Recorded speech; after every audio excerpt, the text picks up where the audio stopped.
The next one, Peter Thiel says, I defer to Israel. This one is from Kelly Vlahos at Responsible Statecraft. The trouble with doing business with Israel or any foreign government is that you can't really say anything when they do terrible things with technology you may or may not have sold to them or hope to sell to them or hope to sell in your own country. Such was the case with Peter Thiel, co-founder of Palantir Technologies, in this recently surfaced video talking to Cambridge Union back in May. See him stumble and stutter and buy time when asked about what he thought about the use of artificial intelligence by the Israeli military in a targeting program called Lavender, which we now know has been responsible for the deaths of an untold number of innocent Palestinians since October 7th. That was the 972 magazine report. And, Peter Thiel was asked about this, and he just kind of mumbled and stuttered a whole bunch. And then he said, quote, I'm not on top of all the details of what's going on in Israel because my bias is to defer to Israel. It's not for us to second guess everything.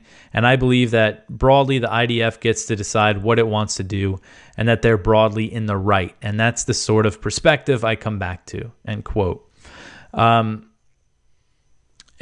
Kelly gets into the Lavender thing. And, this is a good question because Palantir develops AI technology.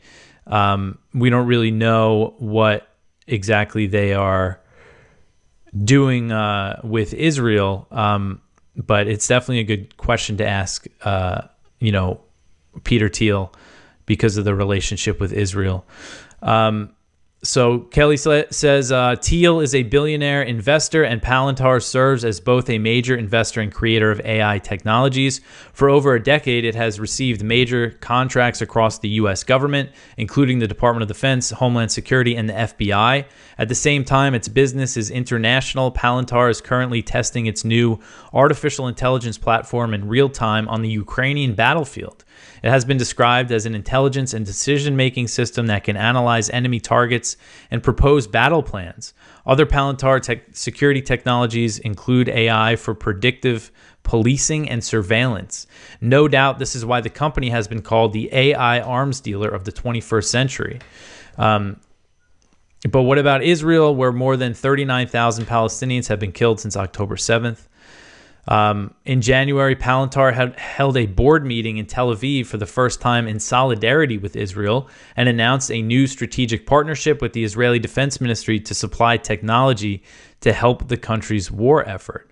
So again, we don't know the details of this arrangement, but it's clear that Palantir's fingerprints were on any technology. So it's not clear if their fingerprints are on this Lavender technology, but certainly worth investigating and asking Peter Thiel about. And then Kelly gets into, Peter Thiel is a big backer of J.D. Vance. J.D. Vance used to work for one of his venture capital firms, and he gave like $15 million for his Senate campaign, lots of money.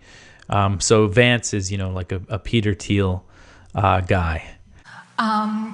So what do you think about the use of artificial intelligence or Lavender by the IDF in identifying Hamas targets? And secondly, do you agree with Elon Musk about that the population decline is a risk for humanity?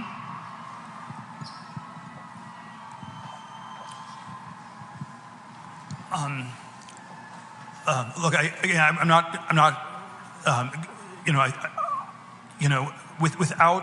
without going into all the I'm not on top of all the details of what's going on in Israel because my bias is to defer to Israel. It's not for us to second guess everything, and I believe that broadly the IDF gets to decide what it wants to do, and that they're broadly in the right, and that's sort of the perspective I come back to. And if I fall into the trap of arguing you on every detailed point, I would actually be conceding the broader issue that the Middle East should be micromanaged from Cambridge, and I think that's just simply absurd.